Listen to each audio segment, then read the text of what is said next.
notre signature européen du jour. Bonjour Charlotte Dornelas. Bonjour Dimitri. On va parler du Mercosur. La Commission européenne a regretté hier le vote du Parlement européen engageant une procédure judiciaire contre l'accord signé ce week-end par Ursula von der Leyen. Est-ce qu'on peut parler d'une révolte démocratique, Charlotte ? Ce qui est sûr, c'est que le Parlement européen s'est affranchi de l'avis et même de la récente signature d'Ursula von der Leyen pour saisir la Cour de justice de l'Union européenne sur la conformité de cet accord entre l'UE et les pays du Mercosur avec le droit et les traités européens.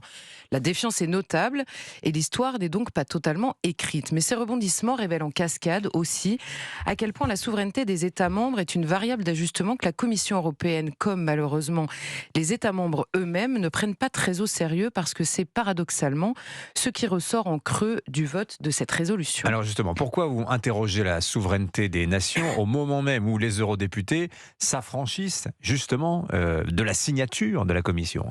Ça n'est certainement pas par plaisir, mais parce que la réalité est telle, malheureusement. D'abord en raison des questions que posent les eurodéputés à l'autorité judiciaire européenne. Ensuite, en raison de ce que la Commission européenne peut faire malgré tout pour éventuellement contourner ce vote. Alors pour commencer, les eurodéputés demandent à la Cour d'examiner 2 points.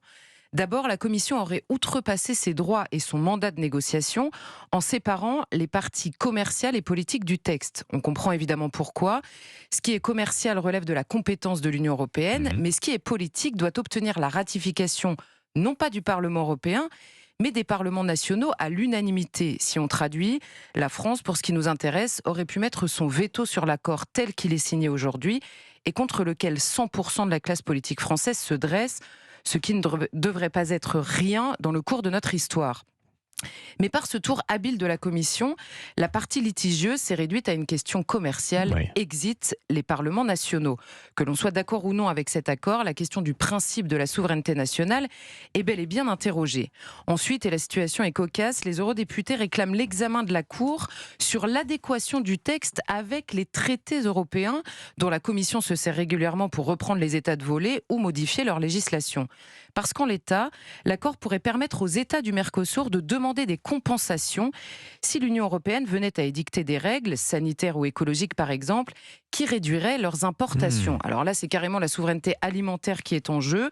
La Commission, qui impose pléthore de règles et de normes à ses membres, prévoit toutefois l'éventualité d'indemniser ceux qui, en dehors de ses frontières, s'en affranchiraient. Alors, en attendant, la souveraineté n'est-elle pas préservée par cette suspension de l'accord, du fait de la procédure judiciaire, accord pourtant déjà signé par Ursula von der Leyen ? Eh bien oui et non, en réalité, derrière souveraineté, il faut aussi entendre le mot pouvoir. Quel est exactement celui des parlementaires européens élus par les peuples européens dans cette histoire ?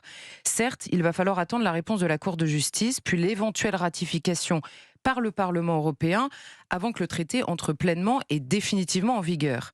Mais, parce qu'il y a évidemment un mais, le 9 janvier dernier, le Conseil de l'Union européenne, composé des représentants des États membres, a donné la possibilité à la Commission d'appliquer l'accord à titre provisoire si une telle situation, qui était donc redoutée, se présentait. Si cette dernière, la Commission, juge les délais irraisonnables, elle peut appliquer l'accord quand même, en attendant la réponse de la justice, comme celle des parlementaires européens.